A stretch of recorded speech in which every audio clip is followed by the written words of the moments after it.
¿Cómo movernos entre estos dos extremos, en esta polaridad, doctor Sea? Muy buenos días, ingeniero. Un saludo a las amigas y amigos que nos escuchan.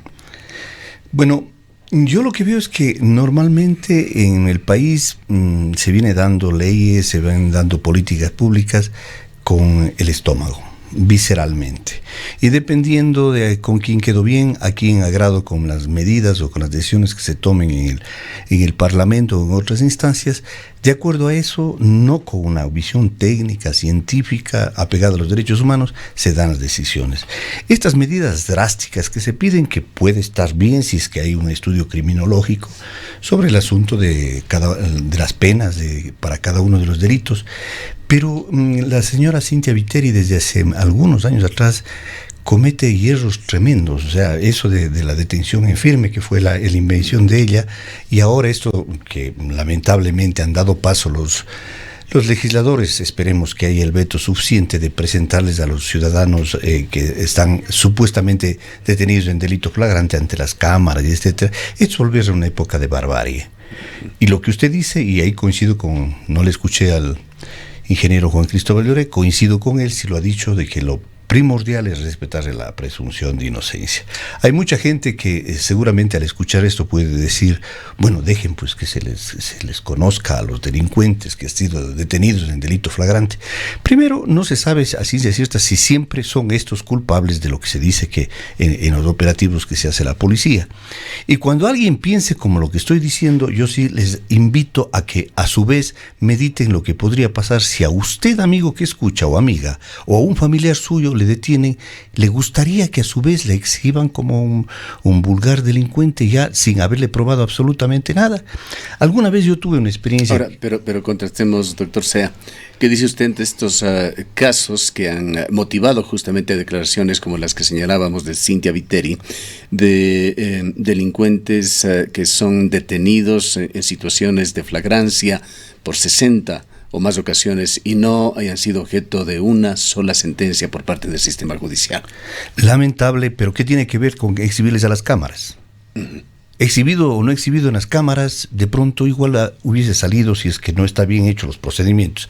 Y yo sé que dentro del sistema judicial debe haber algunas aberraciones y algunos jueces que no obran debidamente, pero también conozco que hay operativos y ciertas situaciones de detención que no están debidamente actuadas. Y si no se ajustan a la Constitución, a las leyes, muchas veces los fiscales o a su vez los jueces tienen que dejar en libertad porque no se han cumplido con las disposiciones. Entonces hay que hacer un estudio no en base simplemente al estómago, insisto, sino desde el punto de vista criminológico. Con todo esto, parte de del problema carcelario que lo argumentan, lo documentan algunos expertos, es de que en Ecuador se detiene a demasiada gente, de que las leyes no están diseñadas, de que esa es la principal razón de la saturación de las cárceles ecuatorianas. Hablábamos recientemente, la semana pasada, con el director del Consejo de la Judicatura aquí en la ciudad de Cuenca, y él señalaba que juicios penales están agendados recién para mediados del 2020. Le decíamos esto nosotros y él señalaba incluso hay agendados para el 2021. Mientras tanto, ¿qué pasa con estas personas que están a la espera justamente de ser juzgados? Están muchos de ellos en la cárcel. Sí, muchos de esos todavía pues en un proceso de buscando una sentencia o la absolución, y están detenidos, ¿no es cierto? Detenidos ahí ciudadanos que creo que algunos, por lo menos un porcentaje importante, deben estar en libertad. Ahora, es fácil decir, pues no, a veces tienen que pagar justos por pecadores. Sí. Alguna vez me dijeron eso a mí en una entrevista de radio. Llamó un amigo y dijo, oiga, yo felicito lo que hizo el señor Pinochet en Chile. Dije, oiga, pero eso, ¿usted cree que justifique tanto tortura, muerte? Hasta todo que a alguien le toque algún ser querido, dijo, un familiar, y puede ver con otra dimensión las cosas. Exactamente, dice, bueno, a veces tienen que pagar justos por pecadores. Yo le dije, ¿y qué tal, amigo? Si el justo hubiera sido un hijo suyo, usted estuviera pensando igual. Ahí piensan diferente. Entonces yo sí creo que para que la ciudadanía tenga una idea por qué nosotros defendemos principios, no defendemos al delincuente, defendemos principios para que la sociedad se manifieste y se maneje un ambiente de una cultura de paz, es precautelando los derechos de todos. Y claro, ¿Para quiénes son las medidas más drásticas? Para el ladrón de la gallina, del celular, etcétera. Pero ¿qué pasa para los delincuentes de cuello blanco? ¿Qué le pareció esta decisión de los legisladores sobre la que hablábamos con Juan Cristóbal Lloret? Me parece una curada de salud. Me parece una curada en salud.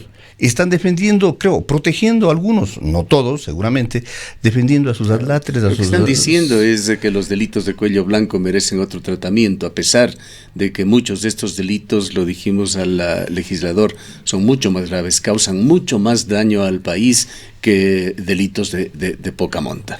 Pero obviamente, a ver, el robo de un celular le causa un daño a una persona. Pero el dejarle sin un presupuesto del Estado para la salud, por haberse levantado el dinero, robado el dinero de las arcas del Estado, eso puede estar matando a muchos niños porque no reciben atención. O sea, la criminalidad de cuello blanco es una criminalidad que tras de sí trae una serie de consecuencias, pero para toda la nación. La criminalidad del delincuente común seguramente es dañina para una o dos personas. No sé a usted, doctor Sea, pero siendo muy claros, muy drásticos en esto, nos ha dejado a nosotros de impresión de que en la Asamblea se volvió a actuar mal, de que se vio primero el beneficio realmente de truhanes y luego el de los demás. Sí, efectivamente. Yo digo, o sea, tratan de justificar y quedar bien hasta con ciertos partidos políticos para estar a tono con las exigencias y con una visión de un populismo penal. Es fácil vender la idea, ¿no es cierto?, de un populismo penal. Hay que atacar a la delincuencia drásticamente, a la delincuencia. Sí, pero ¿cómo? Haga bien las cosas. Es un problema estructural y así se tiene que atacar, pero no con visceralidades como las que se dan en la Asamblea. La señora ministra del Interior se pone brava, la alcaldesa de Guayaquil, y se postra y está dispuesta a hacer todo lo que quiere, cuando en otras ciudades no sucede cosa parecida.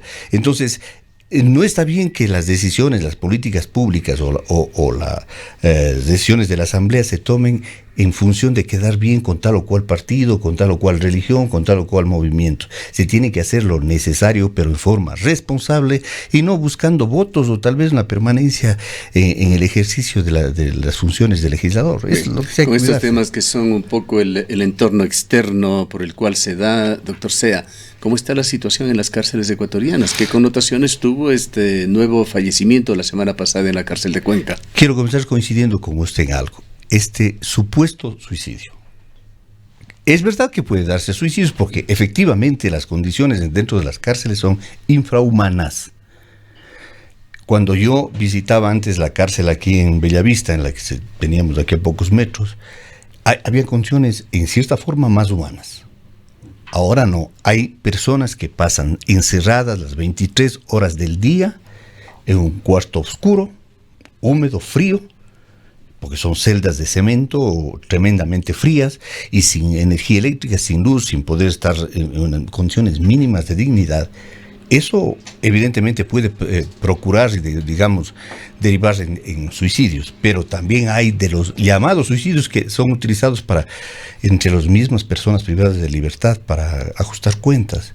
¿Por qué? Porque vive un mundo de corrupción al interior de los centros de rehabilitación social y lamento decir, desde mi punto de vista, no se hizo las cosas que se debían con emergencia carcelaria. O al menos no sabemos del público en general, no sabemos qué mismo se hizo.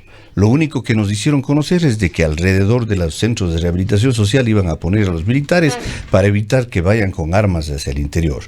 Eso me pareció una medida totalmente ingenua. ¿Cómo puede creer que alguien va a ir con armas sabiendo que están con un cordón militar haciendo un registro de armas allí? Esto es una total ingenuidad. O sea, ¿qué más se hizo? Yo sí me pregunto, repusieron todas las cámaras de videovigilancia, dieron condiciones de dignidad, repusieron los vitrales, los vidrios que tienen rotos ahí, dieron cierta situación de tranquilidad al interior de las cárceles, se procura una mejor estructura o diseño de la rehabilitación social. O sea, todo continúa igual. De lo que yo conozco, continúa igual. Simplemente ahora creo que se ha afectado mucho más porque, de hecho, están existiendo desde la emergencia carcelaria muchas más muertes que las que existieron antes, amotinamientos, etcétera. Lo que se tiene que hacer es no copiar los sistemas carcelarios de otros países, sino efectivamente hacer un estudio, una investigación de dónde están los nudos críticos y dar soluciones concretas, pero para largo plazo. Uno de los temas, hablando nuevamente de este sector externo a las cárceles, pero que tiene que ver con lo que está sucediendo en su interior, las regulaciones ecuatorianas, las normas impuestas, en este caso por el Consejo de la Judicatura. Una de las situaciones que señalaba su representante aquí en la ciudad de Cuenca, Simón Espinosa, decía Simón Valdivieso, perdón, decía que parte de las reformas urgentes que ellos están conscientes tienen que hacerse es el de quitar esto de los pool de jueces, porque es una figura casi imposible de cumplir y que solamente dilata la administración de justicia. Pero este Consejo de la Judicatura me parece que está ya un año aproximadamente en funciones tras las reformas que impuso el Consejo de Participación Ciudadana de Julio César Trujillo. Me pregunto qué esperan para avanzar con esta y otras reformas. Yo creo que también debería declararse una emergencia en el sistema judicial, para que se canalice recursos y pueda darse solución para lo que tienen represado ahí. Entiendo que una carga procesal muy amplia impide que efectivamente los procesos avancen, más allá de que se haga con este pool de jueces o no, pero en este momento hay una crisis en el sistema judicial y pertinente sería que se canalice recursos para dar solución, para un poco hacer como una válvula de escape de lo que está sucediendo al interior. Pero efectivamente, usted decía hace unos instantes, aquí se quiere penalizar todo con cárcel. Si se pasa un poco el límite de velocidad, va a ir preso.